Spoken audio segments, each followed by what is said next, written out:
भैया बहनों, कक्षा द्वादश गणित के अगले वीडियो में आपका स्वागत है। हम पिछले वीडियो में फलन के बारे में, फलन की परिभाषा के बारे में हम अध्ययन किए थे। आज हम सभी प्रतिबिंब और पूर्व प्रतिबिंब के बारे में जानेंगे। इसके पहले हम फलन का निरूपण के बारे में जानकारी प्राप्त किए थे। आज हम प्रतिबिंब और पूर्व प्रतिबिंब क्या होते हैं इनके बारे में जानकारी प्राप्त करेंगे। तो उससे पहले कुछ विशेष चीज़ें हैं जो नोट, इसको हम कहेंगे एक तौर से कुछ विशेष चीज़ें। जैसे मान लीजिए प्रत्येक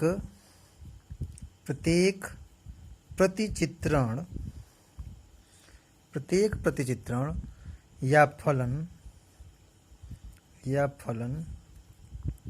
का एक संबंध होना आवश्यक है, परंतु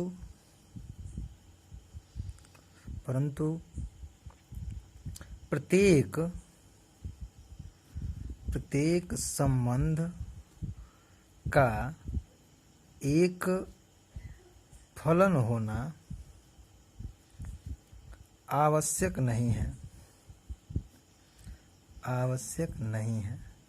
इसका मतलब समझिए क्या है ये। मतलब हम फलन को दूसरी भाषा में प्रतिचित्रण के नाम से भी जानते हैं। जैसे इसके पहले वाले वीडियो में आपको बताए थे कि जब हम मैपिंग के द्वारा, यानी कहने का मतलब ये है, जैसे देखिए यहाँ पे, जैसे मान लीजिए ये सेट ए है और ये सेट बी है। जब हम सेटों के द्वारा इस तरह से प्रस्तुत करेंगे किसी फलन को तो ये कहलाएगा प्रतिचित्रण। इसको हम कहते हैं प्रतिचित्रण। ऐसे हम लिख दिया y बराबर एफ एक्स, तो ये इसको हम कहेंगे फलन। इस फलन का ये प्रतिचित्रण है। तो यही अंतर, यानी कि जब हम इसको हम मैप के द्वारा रिप्रेजेंट करेंगे किसी फंक्शन को तो वो कहलाएगा प्रतिचित्रण। तो यहाँ पे बात हो रही थी कि प्रत्येक प्रतिचित्रण या फलन का एक संबंध होना आवश्यक है, परंतु प्रत्येक संबंध का एक फलन होना आवश्यक नहीं है। इसका मतलब ये हुआ कि अगर कोई फलन है तो वह निश्चित तौर पर संबंध होगा। यानी अगर फलन है तो वो संबंध हर हाल में होगा, और अगर कोई संबंध दिया हुआ है तो यह जरूरी नहीं है कि वह संबंध फलन होगा ही या नहीं होगा। मतलब संबंध जो होता है वह फलन भी होता है और फलन नहीं भी होता है। ये प्रतिचित्रण या फलन और संबंध में खास अंतर है। क्या अंतर है, फिर एक बार सुनिए कि फलन को संबंध होना जरूरी है। यानी कि जो अगर हम फलन का नाम ले लिए तो इसका मतलब वह संबंध होगा ही, और अगर हम कह रहे हैं कि यह कोई संबंध है तो यह जरूरी नहीं है कि वह संबंध फलन भी होगा, ये जरूरी नहीं है। तो ये अंतर होता है फलन और संबंध में। इसका मतलब ये हुआ कि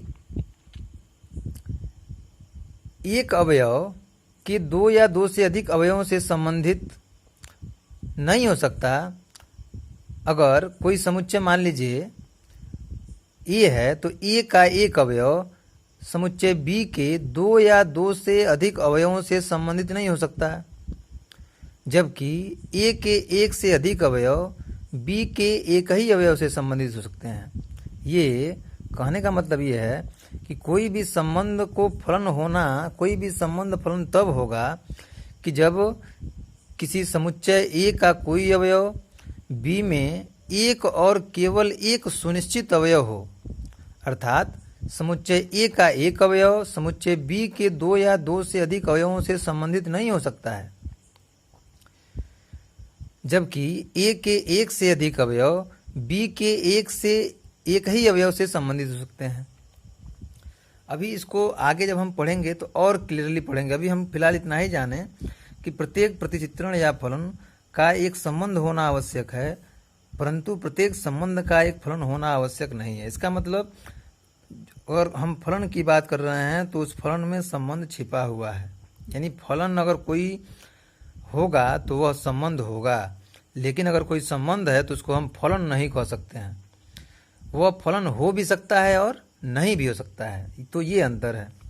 अब हम पढ़ेंगे प्रतिबिंब व पूर्व प्रतिबिंब।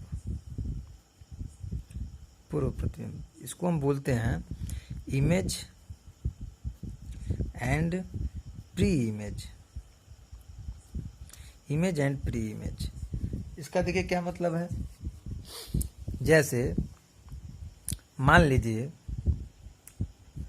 कोई फलन है f from a to b, इसको पढ़ते हैं f from a to b। f notation है फंक्शन के लिए, फलन के लिए, और यह फलन आगे ये जो बात लिखी हुई है यह बता रहा है कि यह फलन f ऐसा है कि यह फलन इस प्रकार है कि वह a से b में संबंधित है।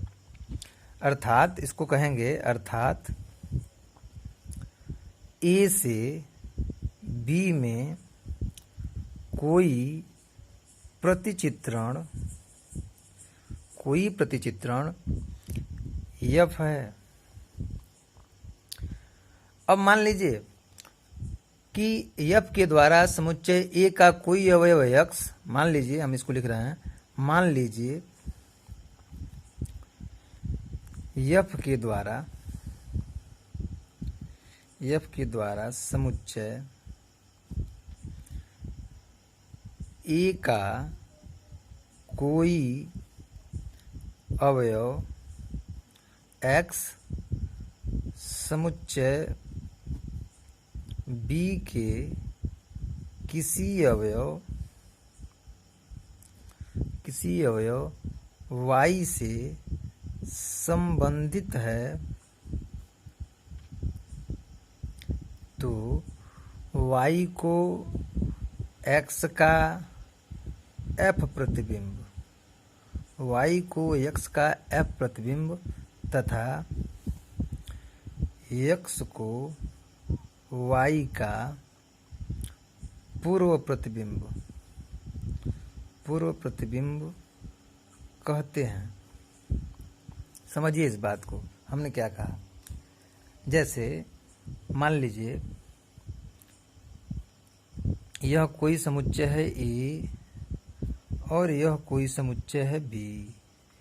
A से B में कोई फलन है f, तो इसको पढ़ेंगे हम f from a to b। अगर मान लीजिए इस a का कोई अवयव x है और b का कोई अवयव y है, यहाँ पे लिखा हुआ मान लीजिए f के द्वारा समुच्चय a का कोई अवयव x समुच्चय b के किसी अवयव y से मान लीजिए यह संबंधित है, y से संबंधित है, तो हम किसको पूर्व प्रतिबिंब कहेंगे और किसको प्रतिबिंब कहेंगे।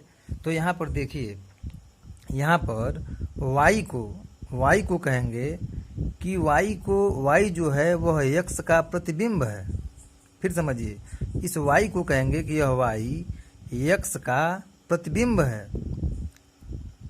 तथा x को कहेंगे जो x है वह y का पूर्व प्रतिबिंब है। यानी चूंकि x y के पहले दिख रहा है, x जो है वह y के पहले दिख रहा है, इसलिए इसको हम x को कहेंगे कि x क्या है, पूर्व प्रतिबिंब है, और y को क्या कहेंगे, प्रतिबिंब। यानी यहाँ पर हम क्या पढ़ेंगे कि x का प्रतिबिंब क्या है, x का प्रतिबिंब है क्या, y, और y का पूर्व प्रतिबिंब क्या है, पूर्व प्रतिबिंब है x।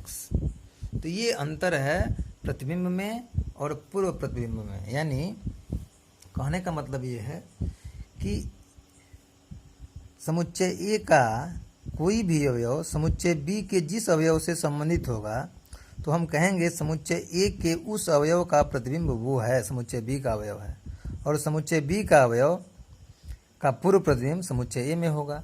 यानी यहाँ पे x का प्रतिबिंब y और y का पूर्व प्रतिबिंब x होगा।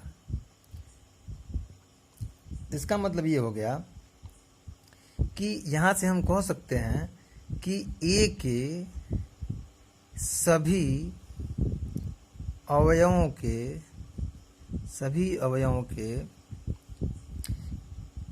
f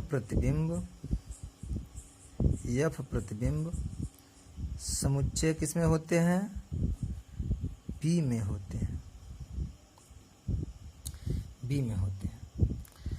तो समझने के लिए ये है कि इधर वाला, मान लीजिए इसमें एक ही अवयव हमने दिखाया है, लेकिन इसे मान लीजिए ये ऐसे दिया हुआ है, यहाँ पर एक समुच्चय है ए और ये मान लीजिए दूसरा समुच्चय है बी। यहाँ पर है 1 2 3, यहाँ पर है एक्स वाई और जेड। 1 संबंधित है मान लीजिए y से, 2 संबंधित है x से और 3 संबंधित है मान लीजिए z से। तो एक का प्रतिबिंब क्या होगा? एक का प्रतिबिंब होगा y, 2 का प्रतिबिंब होगा x, 3 का प्रतिबिंब होगा z। यानी जो जिससे संबंधित है वो उसका प्रतिबिंब होगा। अगर हम ये पूछें कि बताइए कि x का पूर्व प्रतिबिंब क्या है, x का पूर्व प्रतिबिंब, तो अब क्या बोलेंगे? x का पूर्व प्रतिबिंब क्या है? 2 है। और अगर हम ये पूछें कि बताइए कि 3 का प्रतिबिंब क्या है, 3 का प्रतिबिंब, तो 3 का प्रतिबिंब क्या है? 3 का प्रतिबिंब है z, यहाँ लिखेंगे z। और हम ये पूछें कि z का पूर्व प्रतिबिंब क्या है, पूर्व प्रतिबिंब, तो z का पूर्व प्रतिबिंब क्या है? 3 है। तो ये हम इसको ऐसे समझते हैं कि समुच्चय B का अवयव प्रतिबिंब और समुच्चय ए का अवयव कहलाता है पूर्व प्रतिबिंब। यानी कि जब भी प्रतिबिंब होंगे वह बी में होंगे और प्रतिबिंब बी में होंगे और पूर्व प्रतिबिंब किस में होंगे? ए में होंगे। यानी पहले समुच्चय का सभी अवयव पूर्व प्रतिबिंब और दूसरे समुच्चय का सभी अवयव क्या कहलाएगा? प्रतिबिंब। तो ये है प्रतिबिंब और पूर्व प्रतिबिंब में अंतर। आप फिलहाल यहीं तक समझेंगे, दिक्कत कोई होगी तो फिर हमको सूचित करेंगे। धन्यवाद।